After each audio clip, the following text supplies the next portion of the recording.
इंदौर के एक पुराने मोहल्ले में सूरज नाम का 19 साल का लड़का अपने माता पिता और छोटी बहन के साथ रहता था। उसके पिता एक प्राइवेट फैक्ट्री में मजदूरी करते थे और उसकी मां घर में पापड़ बनाकर बेचती थी। सूरज का पढ़ाई करने का सपना उनकी सीमित आमदनी में एक छोटी सी उम्मीद की तरह जल रहा था। सूरज का लक्ष्य था सरकारी इंजीनियर बनना, लेकिन हालात उसके रास्ते में बड़ी रुकावट थे। सुबह सूरज अखबार बांटता, फिर कॉलेज जाता। दोपहर में बच्चों को ट्यूशन पढ़ाता और रात को वह मां के साथ पापड़ सुखाता था। जब घर के सब लोग सो जाते, तभी वह अपनी पढ़ाई शुरू करता था। एक दिन उसकी जिंदगी में और बड़ी मुश्किल आ गई। उसके पिता की फैक्ट्री अचानक बंद हो गई और घर की एकमात्र कमाई भी खत्म हो गई। अब सूरज को अखबार के साथ साथ सब्जी भी बेचनी पड़ी ताकि घर का खर्च चल सके। उसके दोस्त विक्रांत ने कहा, भाई अब यह सपना छोड़ दे, इतना बोझ उठाकर कोई नहीं पढ़ सकता। सूरज कुछ नहीं बोला, लेकिन अंदर से वह टूट चुका था। अगले दिन वह बिना किसी को बताए पास के पहाड़ी मंदिर तक पैदल चला गया। वहां मंदिर के पीछे एक बुजुर्ग महात्मा अकेले बैठे थे, शांत चेहरा, झुकी कमर और आंखों में गहरी चमक। सूरज उनके पास बैठा और अचानक जोर जोर से रोने लगा। उसने कहा, बाबा मैं बहुत थक गया हूँ और कितना सहूं, मेहनत करता हूँ पर हालात और खराब हो जाते हैं, कोई रास्ता नहीं दिखता। महात्मा मुस्कुराए और बोले, बेटा क्या तुम मेरे लिए एक काम करोगे? सूरज ने आंसू पोंछकर कहा, हाँ बाबा। महात्मा बोले, इस पहाड़ी पर एक पुराने आम के पेड़ पर एक कबूतर घोंसला बना रहा है।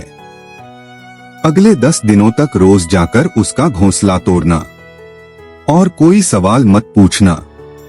सूरज हैरान था, कबूतर का घोंसला तोड़ना क्यों?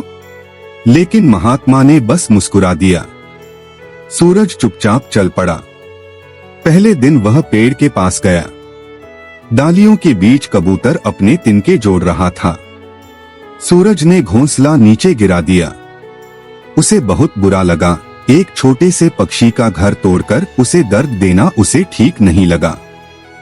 दूसरे दिन कबूतर फिर नए तिनके लाकर घोंसला बनाने में लगा था। सूरज ने फिर उसे गिरा दिया। हर दिन वही होता रहा और हर दिन सूरज को अजीब पछतावा होता।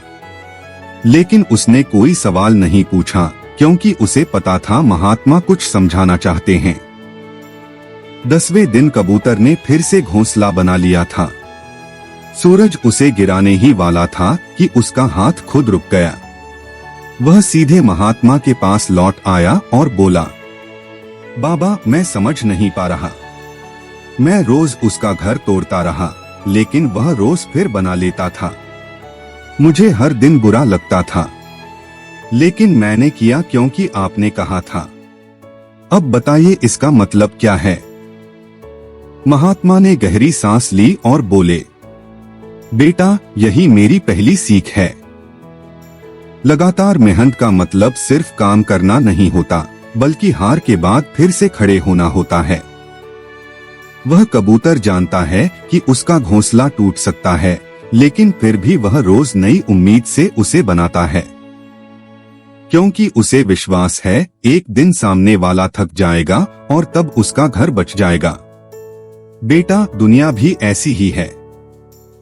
हालात बार बार तुम्हारे सपनों को गिराएंगे, लेकिन अगर तुम कबूतर की तरह हर बार फिर से उठोगे तो एक दिन तुम्हारा सपना भी पूरा होगा। सूरज चुप था, लेकिन उसके चेहरे पर अब शांति थी, जैसे उसके मन का बोझ हल्का हो गया हो। फिर महात्मा बोले, और दूसरी बात, जब तू सब्जी बेच रहा है, घर चलाने के लिए दिन रात मेहनत कर रहा है, ये समय भी बीत जाएगा। समय कभी एक जैसा नहीं रहता बेटा। आज तू संघर्ष कर रहा है, लेकिन अगर चलते रहोगे तो कल यही समय तुझे सलाम करेगा। बस 2 बातें याद रख, लगातार मेहनत हार को हरा देती है और बुरा समय हमेशा नहीं रहता। उसी दिन से सूरज की सोच बदल गई और उसकी जिंदगी भी।